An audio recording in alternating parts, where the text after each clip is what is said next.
ছোট্ট এই দোয়াটি পড়ে ঘুমিয়ে যান, সকালে উঠে ফলাফল দেখুন। দোয়াটি একদম ছোট্ট, আমি যদি বলি আপনাদেরকে, বলে হুজুর কমন দোয়া, আমরা তো সবাই পারি। এই জন্য ছোট্ট এই দোয়াটি পড়ে আজ রাতে ঘুমিয়ে যাবেন, সকালে উঠে ফলাফল দেখবেন ইনশাআল্লাহুল আজিজ। আপনি মাথা থেকে বোঝা নামিয়ে ফেললে যেরকম হালকা হয়, আপনি এরকম হালকা মনে করবেন।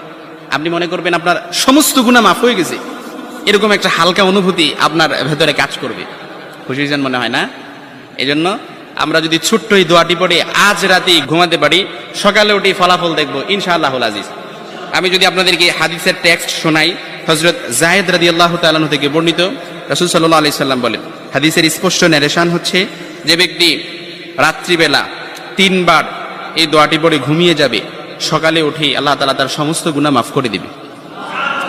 সুবহানাল্লাহ বাড়িতে যায় বললেন। এই জন্য আজ রাতেই যদি এই দোয়াটি পড়ে ঘুমাতে পারেন, সকালে উঠে ফলাফল দেখবেন ইনশাআল্লাহুল আজিজ। দোয়াটি আমরা সবাই পারি, তবে আপনাদের মনোযোগ আকর্ষণ, আপনারা একটু আমার দিক অ্যাটাচমেন্ট বাড়ান। আমি আপনাদেরকে বলতেছি, সবাই পারি, আমার সাথে একটু ঠোঁট মিলাবেন। আস্তাগফিরুল্লাহাল্লাযী লা ইলাহা ইল্লা হুয়াল হাইয়ুল কাইয়্যুম ওয়া আতুবু ইলাইহি লা হাওলা ওয়ালা কুওয়াতা ইল্লা বিল্লাহিল আলিয়্যিল আযীম।